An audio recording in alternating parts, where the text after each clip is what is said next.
रात के करीब 12 बजे थे। गांव बरहा में हर घर की लाइट बंद थी।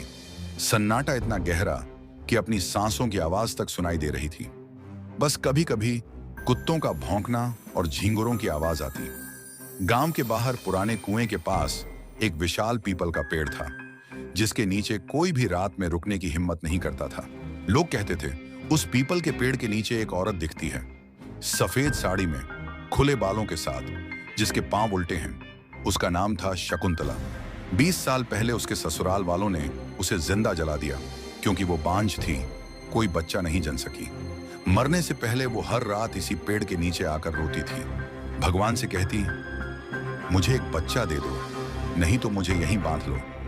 तब से उसकी आत्मा उसी पेड़ में बसी है और हर रात किसी को पुकारती है, किसी को अपने पास खींचती है। स्कल। रामू गांव का सबसे निडर लड़का था।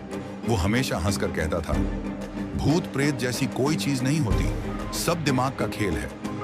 एक रात उसके दोस्तों ने उसे चिढ़ाया, अगर इतना ही भरोसा है तो आज रात जाकर पीपल के नीचे बैठना। रामू मुस्कुराया, बीड़ी सुलगाई और बोला, बस इतना ही, आज की रात वहीं सोऊंगा, भूत से दोस्ती कर लूंगा। वो लालटेन लेकर अकेला निकल पड़ा। रास्ता सुनसान था, झींगुर गा रहे थे, मेंढक टर्रा रहे थे और हवा में अजीब ठंडक थी, जैसे कोई उसकी राह देख रहा हो। रामू जब उस पुराने पीपल के नीचे पहुंचा तो देखा, पेड़ से एक पुराना लकड़ी का झूला लटक रहा था, जो बिना हवा के अपने आप हिल रहा था। वो हंस पड़ा, वाह रे गांव वालों, भूत भी बच्चों की तरह झूला झूलते हैं क्या? उसने झूले को पकड़कर रोकने की कोशिश की, लेकिन झूला अचानक जोर से हिलने लगा। सन्नाटा गहरा हो गया और पत्तों के बीच से किसी औरत के रोने की आवाज आई। रामू कांपते हुए बोला, कौन है वहां? कोई जवाब नहीं। फिर पीछे से एक धीमी ठंडी आवाज आई, रामू, तुम आए हो? वो पलटा, वहां कोई नहीं था, बस झूला हिलता रहा। रामू पलटा, वहां कोई नहीं था। उसके हाथ कांप रहे थे, दिल जोर जोर से धड़क रहा था। झूला अब भी अपने आप हिल रहा था और पेड़ की शाखों से पायल की झंकार सुनाई दे रही थी। वो डर के मारे पीछे हटने लगा, पर अचानक लालटेन बुझ गई। अंधेरे में बस वही आवाज गूंजी, रामू, रुक जाओ। वो भागा, लेकिन रास्ते में गिर पड़ा और बेहोश हो गया। अगली सुबह गांव वालों ने उसे उसी पेड़ के नीचे पड़ा पाया। जब होश आया तो कांपती आवाज में बोला, वो थी सफेद साड़ी वाली औरत, उसने मेरा नाम पुकारा। उस दिन के बाद रामू कभी पहले जैसा नहीं रहा।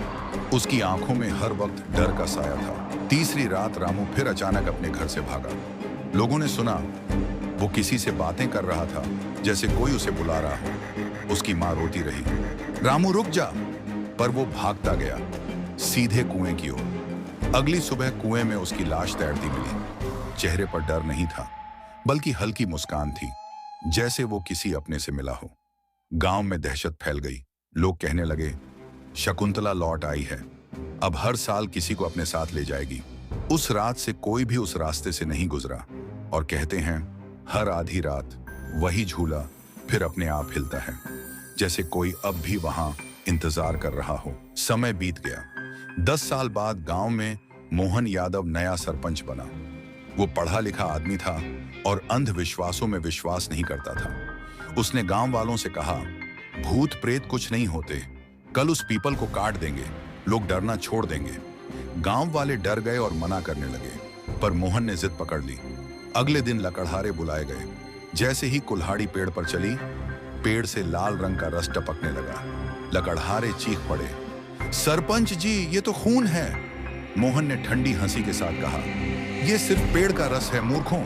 लेकिन शाम होते ही मोहन को एहसास हुआ, डर और सच्चाई कभी इतनी आसान नहीं होती। शाम को जब मोहन घर लौटा तो देखा दरवाजे पर उसकी बीवी सीमा खड़ी थी, सफेद साड़ी में। वो मुस्कुराई और बोली, आज देर हो गई। मोहन थोड़ी हंसी के साथ अंदर चला गया, लेकिन रात में जब उसकी नींद खुली, उसने देखा सीमा बिस्तर पर सो रही थी, पर आंगन में झूले पर सफेद साड़ी वाली औरत बैठी थी। झूला अपने आप हिल रहा था। मोहन का दिल तेजी से धड़कने लगा। उसने सोचा, शकुंतला?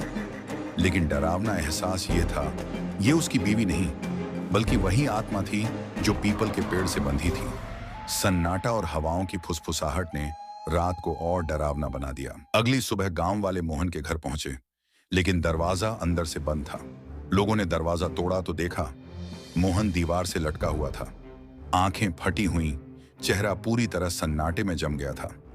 जमीन पर लाल मिट्टी के निशान थे जो सीधे पीपल के पेड़ की ओर जा रहे थे। सबने देखा पेड़ के नीचे झूला अब भी अपने आप हिल रहा था और उस पर कोई बैठा था, जैसे हवा में कोई धीमी आवाज गूंजती हो, मैं अभी जिंदा हूं। गांव में उस दिन से हर कोई उस पेड़ के पास जाने से डरता है और कहते हैं जो भी झूले की आवाज सुनकर रुकता है वो कभी वापस नहीं लौटता। आज भी गांव के लोग कहते हैं रात के 12 बजे उस पीपल के नीचे झूला अपने आप हिलता है।